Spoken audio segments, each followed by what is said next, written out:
Digital মাধ্যমে দানের টাকা নেয় এবার রীতি ভেঙে ৩ মাসের পরিবর্তে ৬ মাস পর খোলা হলো কিশোরগঞ্জের ঐতিহ্যবাহী পাগলা মসজিদের দান বাক্স। ১৩টি লোহার সিন্দুক থেকে পাওয়া গেছে ৪৩ বস্তা টাকা, আছে বিদেশি মুদ্রা ও স্বর্ণালংকার। এরপর শুরু হয় টাকা গণনা। এখন পর্যন্ত ৭.৫ ঘন্টায় রেকর্ড ভেঙে মিলেছে ১২,৪০,০০,০০০ টাকা। স্বাস্থ্যকর অল টাইম কেক, সব সময় অল টাইম হেলদি লাইফ। এ যেন টাকার খনি। বড় বড় লোহার সিন্দুক খুলে বের করা হচ্ছে বস্তা ভর্তি টাকা। বহু বছরের রীতি ভেঙে এবার ৩ মাসের বদলে ৬ মাস পর খোলা হলো কিশোরগঞ্জের ঐতিহ্যবাহী পাগলা মসজিদের দান বাক্স। একে একে খোলা হয় ১৩টি লোহার দান বাক্স। বের করা হয় দেশি বিদেশি মুদ্রা ও স্বর্ণালংকার। সবাই ভালো লাগে, মন খারাপ থাকলে আসি, ভালোই লাগে, খারাপ লাগে না। আমাদের সব অনেক কিছু শুনছি, জানছি, দেখার একটা ইন্টারেস্ট ছিল। একে একে ৩৪ বস্তায় ভরে যায় দানবাক্সের টাকায়।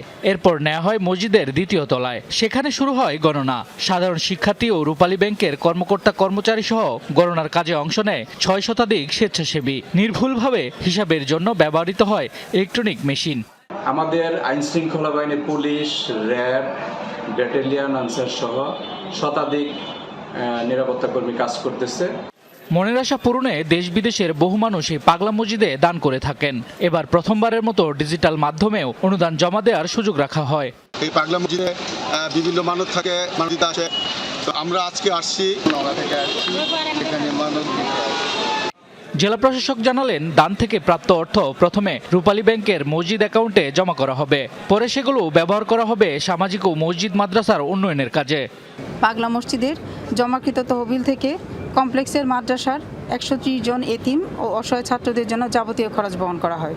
৩৫ জন কর্মচারী, ১০ জন আনসার সদস্যদের বেতন প্রদান করা হয়। মসজিদের বিদ্যুৎ বিল এবং মসজিদের উন্নয়ন খাতে ব্যয় করা হয়।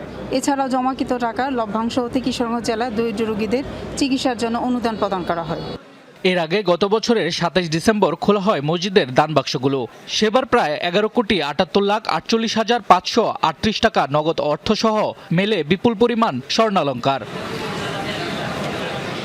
শামস তাবরিদ উচ্ছ্বাস, যমুনা নিউজ।